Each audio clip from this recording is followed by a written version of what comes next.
Stephen, for a very nice talk on sensory. In fact, you have really made my work very, very easy.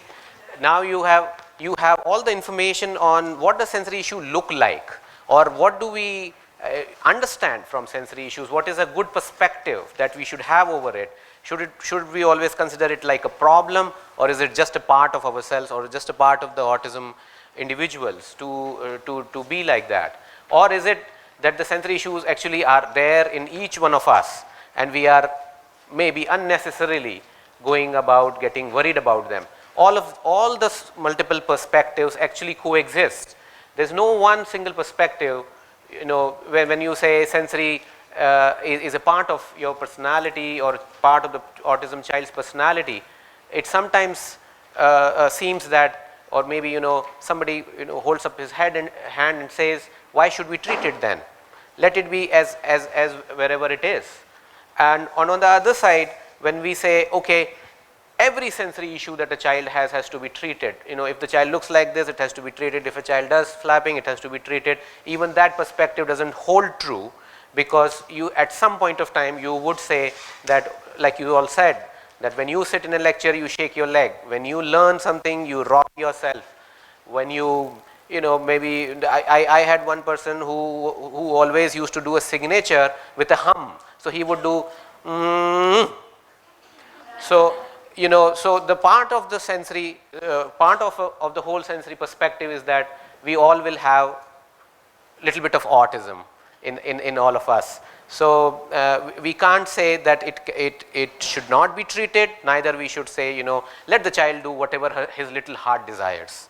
We need to do something to make sure that the child is in a good state of brain and body connection, so that he is able to come up with his own ideas. And that's the perspective that I want to talk about more today, is that sensory integration, like other expressive art modalities, and that's the reason we put it together, is that the sensory does not really tell the child exactly what to do. It is not a very directed intervention. It's not an intervention that tells the child, I want you to do this 5 times so that I would achieve this. Sometimes you have a goal which is broad in the perspective, in the broader sense. You have a goal in your mind, but how does it unfold when you interact with the child is something, or what would we call as therapy, is an art in itself. So I'm talking about more on those aspects more, where we are talking about what does application of sensory integration as therapy look like? What does it look like to apply the therapy? What does it look like to the child? What does it look like to us when you are applying? And I found a very good quote recently, although the quote is somebody created it in 2015, but this is what I came across, and I really loved it. So when you are doing sensory integration therapy, you have goals in your head, activity in your pocket, and play in your heart. And we need to see this. We need to realize it, experience it a little, because frequently it's all about teaching the child. It's all about teaching him for the skills that he does not have. Let's teach him balance. Let's teach him gross motor. Let's teach him fine motor. Let's teach him how to greet others. Social skills, or any kind of skills, can be easily broken down into 10 more steps, and let's teach them, tell them what to do. Whereas in sensory integration, like with other expressive art modalities, you want the child to come up with something. You want the child to do something on their own.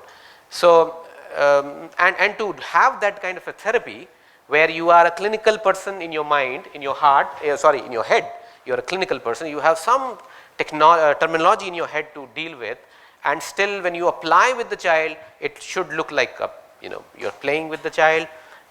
It does become an art. So we'll do that thing through a video, but let me tell you a few more things before we do that. The art in the sensory integration is to have, like I said, how can I have a skill in my mind to deal with, a skill deficit in my mind to deal with, and still let the child take the lead.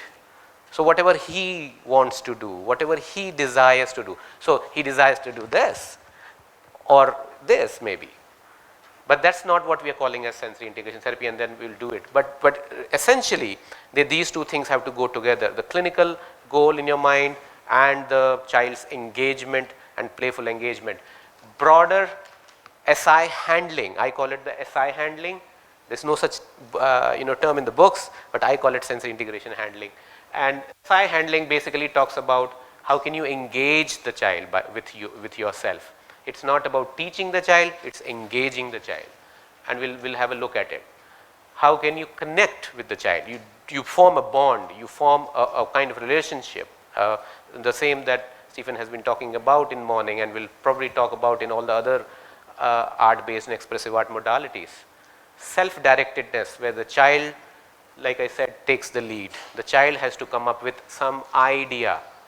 It's his idea that it should be. Self-directedness, and we want this self-directedness to be on a broader level, so much so that they become self-directed to any other activities like taking care of yourself, dressing yourself, maybe studying, whatever it can be. Intrinsic motivation. Okay, do this and kurkure. Yeah, so that may not be intrinsic motivation, because there you say, and on day 3 when Joanne does a behavior program, you would get to know, because I have done it before with her, how she promotes not just one kind of a behavior intervention, but the positive behavior support. And sensory integration also believes that it should be that way. It cannot be do this. And the criticism there is that the child starts working for the reinforcement and does not work for working. He starts working for the reinforcement. But intrinsic motivation is a little more abstract, where there is no tangible gain out of what he can. It is nothing that is in front of him that you would say, okay, you climb up on this and then you get a ball. And it may not be only ABA that does it, even occupational therapists or any other therapist working with the child do it. That they will put up a motivation factor, and that is why they want the child to repeat something. They want the child to repeat a particular activity multiple times, or even complete it, because you are sure that he will not complete it otherwise. In here, in this sensory integration part, you will do something where it comes from. It doesn't look like there's an apparent tangible gain for the child.